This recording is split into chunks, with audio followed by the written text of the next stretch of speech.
إن الحمد لله نحمده ونستعينه ونستغفره ونعوذ بالله من شرور أنفسنا ومن سيئات أعمالنا من يهد الله فلا مضل له ومن يضلل فلا هادي له أشهد أن لا إله إلا الله وحده لا شريك له وأشهد أن محمدا عبده ورسوله لا نبي ولا رسول بعده اللهم صل وسلم على هذا النبي الكريم وعلى آله وأصحابه أجمعين يا أيها الذين آمنوا اتقوا الله حق تقاته ولا تموتن إلا وأنتم مسلمون يا أيها الذين آمنوا اتقوا الله وقولوا قولا سديدا يصلح لكم أعمالكم ويغفر لكم ذنوبكم ومن يطع الله ورسوله فقد فاز فوزا عظيما وبعد فإن أحسن الكلام كلام الله وخير الهدى هدى محمد صلى الله عليه وآله وسلم وشر الأمور محدثاتها وكل محدثة بدعة وكل بدعة ضلالة وكل ضلالة في النار أما بعد معاشر الحاضرين أعزني الله وإياكم jamaah hadirin sekalian yang semoga dimuliakan oleh Allah Subhanahu wa taala.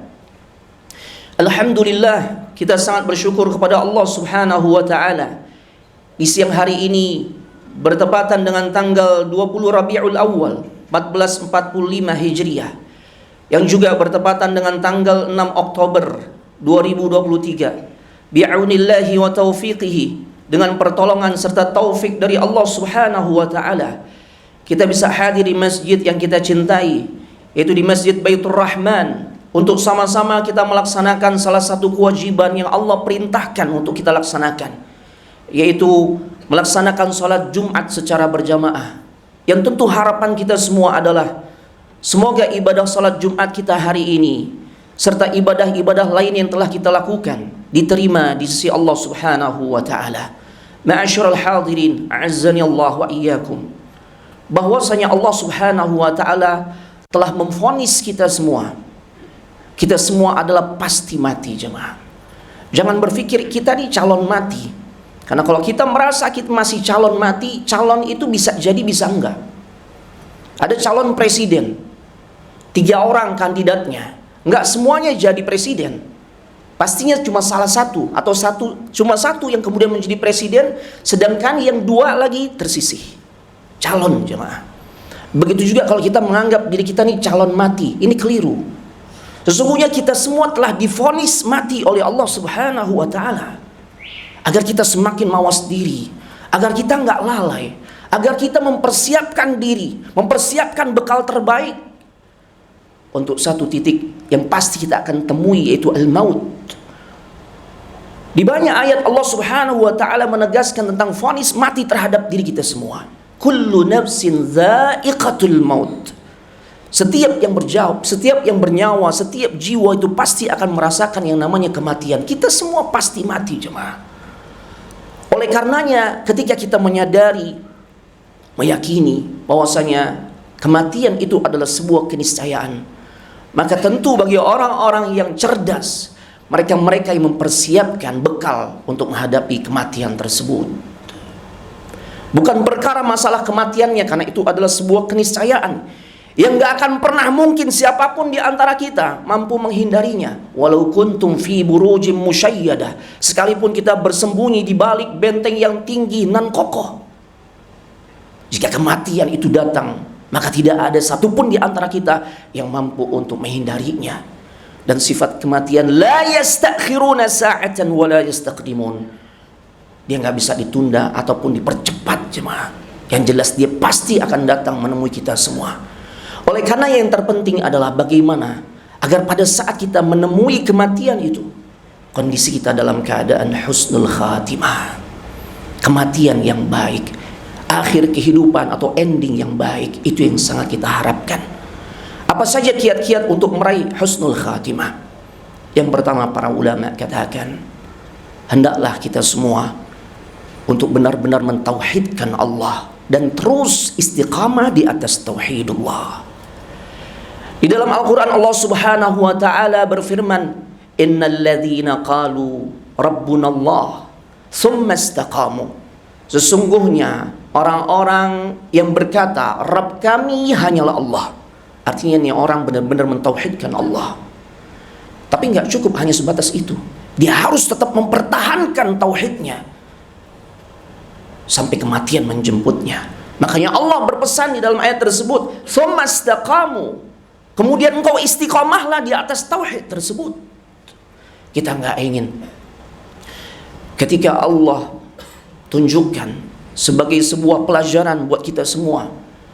Kita dapati kisah seorang ulama besar, ulama yang karya-karyanya dijadikan rujukan oleh para ulama lainnya, oleh para penuntut ilmu untuk membantah tentang kesesatan paham ateisme. Abdullah Al-Qasimi, ini ulama luar biasa. Karya-karya besarnya dipuji oleh para ulama. Bahkan sebagian ulama yang memuji karya beliau sampai mengatakan sesungguhnya Al-Qasimi telah menjadikan karyanya ini sebagai mahar untuk mendapatkan surganya Allah. Luar biasa. Karena memang karyanya sangat fenomenal, penuh dengan dalil-dalil yang sangat kokoh dari Al-Quran, dari hadis Nabi SAW untuk membantah kesesatan paham ateisme. Tapi ternyata ending kematiannya, dia mati dalam keadaan ateis. Na'udzubillah. Enggak istiqamah di atas tauhidullah. Padahal beliau seorang ulama, jemaah, ulama besar. Oleh karena jemaah rahimanillah wa iyyakum, kiat pertama agar kita bisa istiqamah adalah, kiat pertama agar kita bisa mendapatkan husnul khatimah adalah hendaklah kita terus menjaga tauhidullah sampai akhir kehidupan kita, jemaah. Kemudian kiat kedua agar kita bisa meraih husnul khatimah, perbanyaklah doa kepada Allah Subhanahu wa taala. Kita nggak bisa mengandalkan diri kita nih.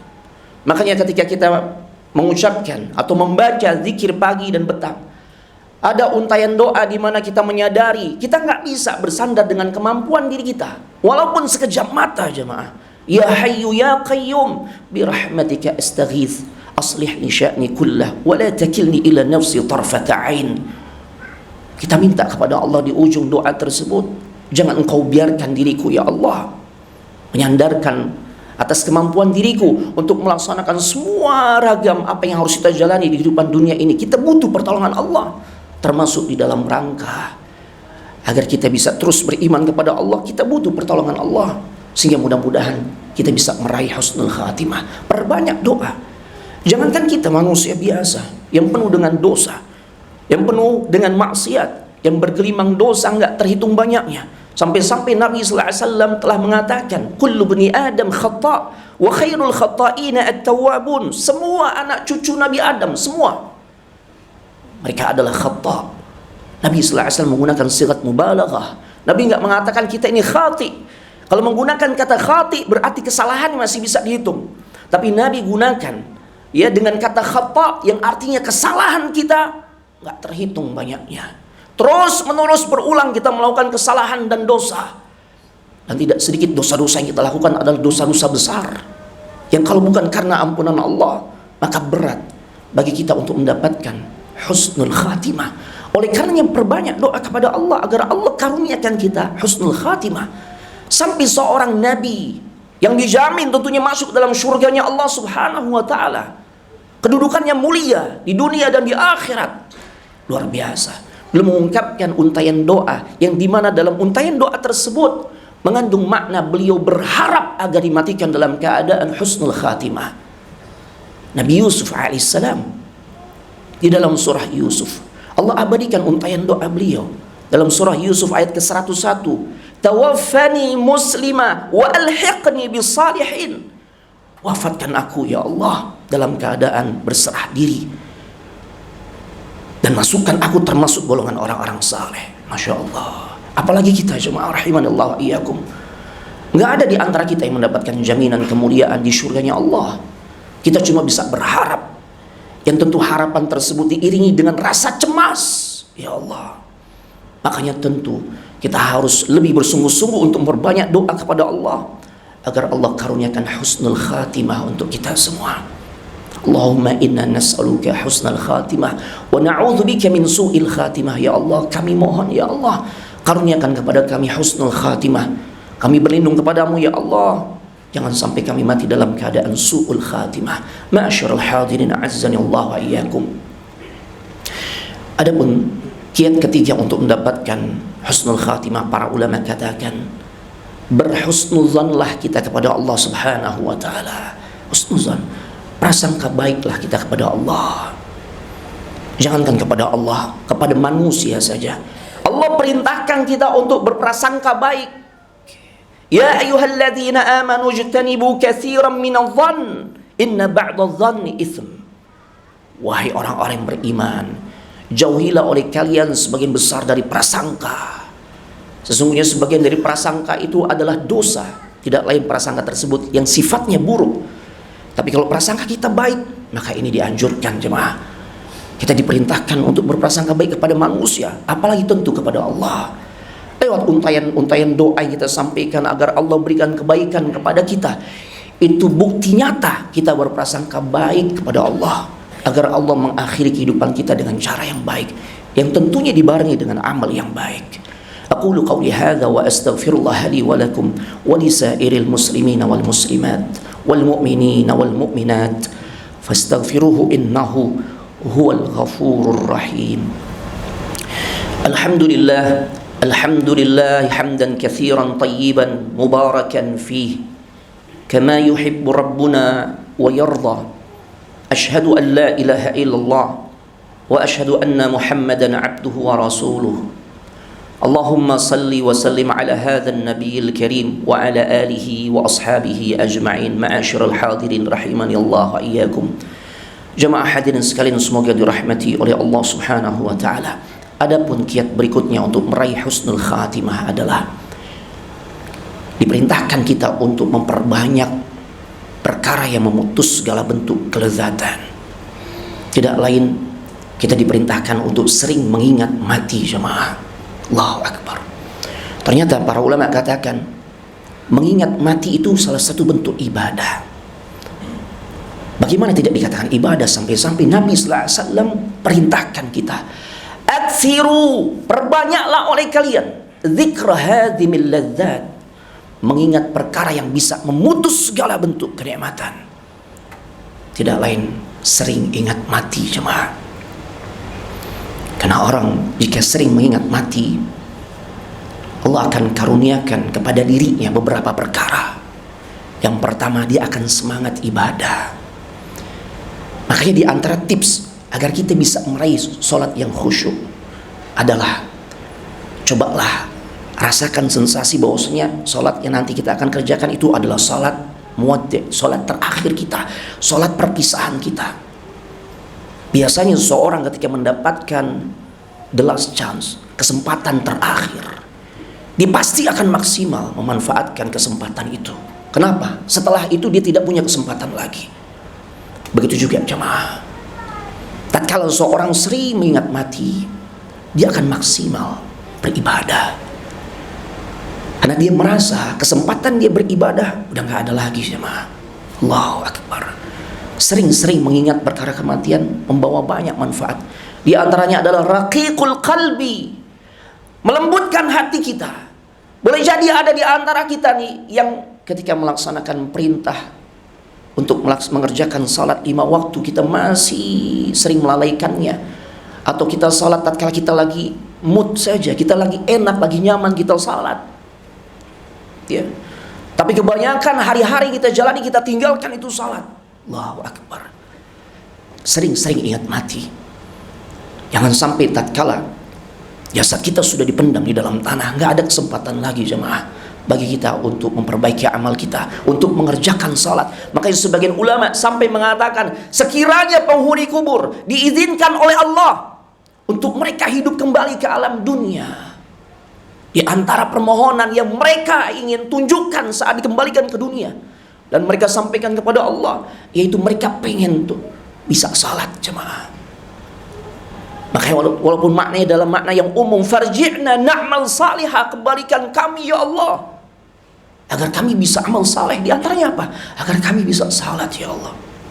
Sering-sering ingat mati jemaah, agar bisa melembutkan hati kita nih yang keras. Gak selamanya kita hidup di dunia. Allah akan mintai pertanggungjawaban atas segala sesuatu yang Allah wajibkan untuk kita kerjakan. Di antaranya adalah ibadah salat. Awwalu ma yuhasabu bihil abdu yawmal qiyamati as-salah. Amal ibadah pertama yang Allah akan tanya nanti di hari kiamat. Bukan haji kita yang berkali-kali kita laksanakan tiap tahun tuh, nggak kehitung banyaknya. Ataupun umrah, ataupun pintu-pintu sedekah, zakat, wakaf, infak, dan sebagainya. Dari harta yang kita miliki selalu kita punya turut serta di dalamnya. Atau bakti kita kepada orang tua, bukan. Yang pertama kali ditanya oleh Allah tentang perkara ibadah adalah salat kita jemaah. Sering ingat mati untuk melembutkan hati kita yang keras. Jikalau selama ini kita belum mau mengerjakan salat dengan disiplin 5 kali per hari jemaah. Ma'asyarul hadirin azzani Allah iyakum. Adapun yang terakhir jemaah, agar kita bisa meraih husnul khatimah, masukilah satu pintu yang dengan pintu ini maka kita menggagalkan misi syaitan untuk menjadikan kita sebagai pengikutnya agar sama-sama masuk ke dalam neraka. Pintu apa? Tidak lain pintu tersebut adalah at-taubah, pintu taubat jemaah. Allahu Akbar. Karena Nabi SAW memberikan atau menyampaikan satu berita gembira bagi siapapun yang mau bertaubat dan taubatnya diterima oleh Allah Subhanahu wa taala. At-taibu minadz dzambi kaman la dzambalahu. Orang-orang yang telah bertaubat kepada Allah, dia tinggalkan dosa-dosanya, dia ganti dengan amal saleh, dia sesali, dia tidak akan ulangi lagi itu perbuatan dosa atau maksiatnya. Maka sesungguhnya jika taubatnya diterima, maka orang ini seperti orang yang tidak pernah melakukan perbuatan dosa. Allahu Akbar. Jika seorang kembali kepada Allah dalam keadaan diterima taubatnya, tidak memiliki dosa, maka tentunya dia akan meraih husnul khatimah. Maka jangan pernah menunda taubat. Bahkan bayangkan jemaah, Allah inginkan kita nih semua hambanya bisa meraih husnul khatimah. Apa buktinya Ustaz? Allah seru kita, Allah panggil kita jemaah. Di saat yang bermaksiat kepada dirinya adalah kita yang butuh pengampunan dari Allah Subhanahu wa taala, tapi justru Allah yang panggil kita. Ya ayyuhalladzina amanu, wahai orang-orang yang beriman, tubu ilallahi taubatan nasuha. Taubatlah kalian semua kepada Allah dengan taubat yang sebenar-benarnya. Apa namanya kalau bukan menunjukkan Allah ingin kita tuh husnul khatimah jemaah. Karena seorang yang masuk dalam pintu taubat dan taubatnya diterima, dia seperti orang yang tidak pernah berbuat dosa, dan pastinya dia akan dimuliakan oleh Allah di surganya nanti. Allahu Akbar. Dan di ayat yang lain Allah juga mengatakan, di dalam perkara bertaubat jangan tunda-tunda jemaah. Nanti Ustadz, anak kalau udah 50 tahun ke atas anak mau taubat, jangan jemaah. Allah berkata, Allah berfirman, wasari'u ila maghfiratin min rabbikum wa jannah wa jannatin 'arduha as-samawati wal ard u'iddat lil muttaqin. Bersegeralah kalian semua untuk meraih ampunan Allah, untuk bertobat. Dan kalau kita bertobat jemaah, tidak hanya tobat kita diterima, dosa kita diampuni, Allah kasih reward tambahan. Allah siapkan surga untuk kita. Bayangkan jemaah, kita udah dapat pemaafan di saat dosa kita nggak kehitung banyaknya. Itu udah satu harapan utama yang tentu kita ingin dapatkan. Yang penting Anda diampuni deh.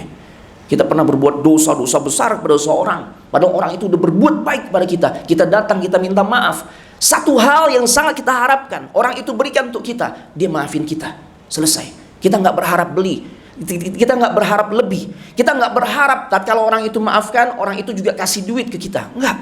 Yang kita harapkan orang itu maafin kita. Tapi tatkala kita bertobat kepada Allah, tidak hanya pemaafan, tidak hanya ampunan yang kita dapatkan, Allah juga siapkan surga, yang dimana surga ini seluas langit dan bumi, yang memang Allah siapkan bagi orang-orang yang bertakwa. Innallaha wa malaikatahu yusalluna 'alan nabi ya ayyuhalladzina amanu sallu 'alaihi wa sallimu taslima. Allahumma salli 'ala Muhammad wa 'ala ali Muhammad kama sallaita 'ala Ibrahim wa 'ala ali Ibrahim innaka Hamidum Majid. Allahumma barik 'ala Muhammad wa 'ala ali Muhammad kama barakta 'ala Ibrahim wa 'ala ali Ibrahim innaka Hamidum Majid. Allahumma ighfir lil muslimina wal muslimat wal mu'minina wal mu'minat al ahya'i minhum wal amwat إنك سميع قريب مجيب الدعوات يا قاضي الحاجات. اللهم إنا نسألك حسن الخاتمة، اللهم إنا نسألك حسن الخاتمة، اللهم إنا نسألك حسن الخاتمة ونعوذ بك من سوء الخاتمة. ربنا ظلمنا أنفسنا وإن لم تغفر لنا وترحمنا لنكونن من الخاسرين. ربنا آتنا في الدنيا حسنة وفي الآخرة حسنة وقنا عذاب النار. الله يعلم ما تصنعون. أقم الصلاة.